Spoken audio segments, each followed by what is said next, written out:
Hey, wanted to make a real quick video talking about the NFL All Pro teams in regards to the punting position. First team All Pro went to Tommy Townsend of the Kansas City Chiefs, and second team All Pro went to Ryan Stonehouse, the rookie from Colorado State playing for the Tennessee Titans. And I wanted to make this video in no way to bash Tommy Townsend. He's an incredible punter, but I wanted to make this video because I believe Ryan Stonehouse should have been first team All Pro. There's plenty of arguments for him. I'm not the first person to come out and make the argument, specifically because Ryan Stonehouse did set the 82-year-old long record for the NFL for single season punt average.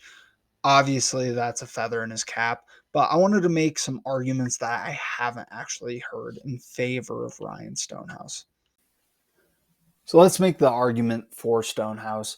Obviously, like I mentioned, the main argument for him being made is that he set the record for single season punt average with 53.1 yards. Not only was the record, not only led the league, but it led the league with a pretty big gap between him and second place as well. The main argument being waged against Stonehouse, however, is that his net average just isn't as good as Townsend. So therefore, he's outkicking his coverage. I think that simplifies things a bit much because there's a variety of factors that go into net average that aren't all on the punter. However, it's still an important statistic to take a look at. So looking at it, Chiefs fans are correct in that Townsend was first in the league in punt or net average. However, Ryan Stonehouse was still top 5 in the league for that. Therefore, I think that's enough for Stonehouse to be first team All Pro because it's not as if Stonehouse set an NFL record but then was 15th in net average. I could totally understand the argument then for Stonehouse to not be first team All Pro, let alone All Pro at all. However, this isn't the argument I want to make for Stonehouse. I want to dig a little bit deeper.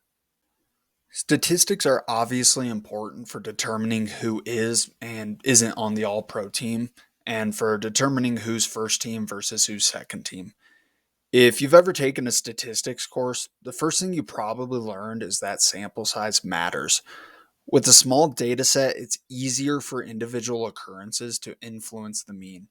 In the case of punting, a single 82-yard punt that's fumbled by the returner influences the average more for a player with limited punt opportunities than for a player punting a lot. And that's really where I have my issue when comparing these two players. The fact of the matter is that Ryan Stonehouse was second in the league in total punts, so clearly his sample size was about as good as you could get. On the other hand, Tommy Townsend doesn't even rank on the first page of the NFL stats for total punts. Therefore, his sample size was really low. And so I really wanted to make a point to show how much sample size actually matters. To do this, I wanted to make it so that Ryan Stonehouse's total punt number was about the same as Tommy Townsend, because Ryan Stonehouse had nearly double the number of punts as Townsend. And this is obviously no fault of Townsend. He plays for a team with one of the best offenses in the league. They're not going to punt a lot. However, I just want to show that we can't take as much away from his data because that data set is smaller. And so what I did is I wanted to make it about the same. And rather than going a pump by pump basis, I went by a game to game basis and essentially took his first roughly 53 punts to make it comparable to Tommy Townsend. It ended up coming out to 54 punts because that's just what it was at the end of game 10 was 54 punts. And I made sure to determine the parameters beforehand too. I didn't want it to be biased where I ended up actually selecting Ryan Stonehouse's best 53 punts because that wouldn't be fair to Townsend or wouldn't be fair to this point at all. After going through Ryan Stonehouse's first 10 games and his first 54 punts, you actually see his net average go up by not quite a yard, but almost a yard.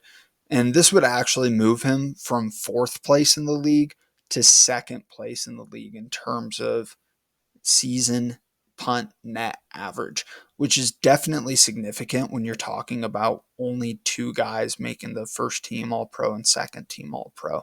So definitely shows that having a higher sample size definitely matters.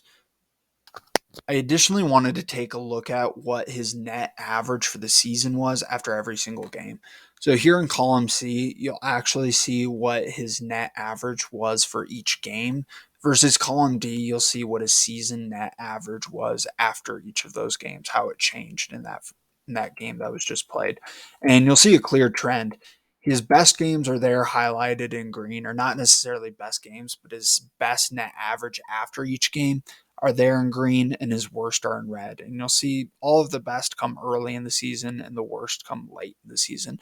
Now, why is this? Well, I think there's a few factors to consider. One of them I've already hammered on a lot. As you start to add more data, it starts to smooth out. And so it's easier to see it be either really good or really bad early in the season. And clearly, it was really good early on. Another thing worth considering is weather. And, obviously earlier in the season, the weather tends to be better punting conditions. So it's easier to have more bombs, better punts early in the season. Whereas it starts to get cold, maybe you get some snow in some games, it starts to get worse.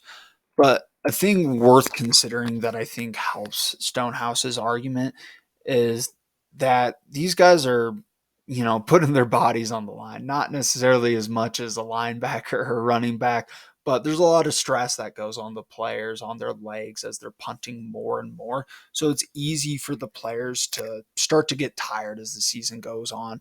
And with Stonehouse punting it 90 times this season, which is second only behind Corliss Waitman of the Broncos, his leg probably took some wear and tear, and it's harder to kick it further. Versus it's easier for a guy like Townsend. And again, not trying to take anything away from him, but his leg is able to stay fresher throughout the season because he's not having to punt as much.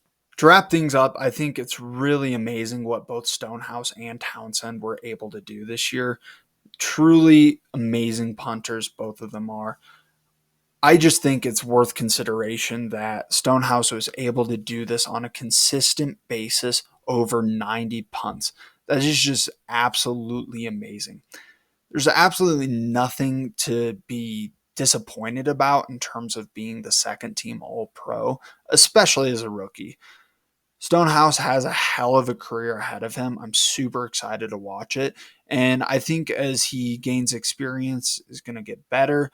He's also going to start to maybe build a brand, or at least people are going to recognize the name a bit more. And hopefully he plays on a playoff team going forward. And that way he can be in more of those big time games, those prime time games where people will be able to see him showcase his skills a little bit more. And I think with that, if he's able to have a season like this again, he'll easily be the first team All Pro. But thanks so much for listening. I really appreciate it. And go Rams.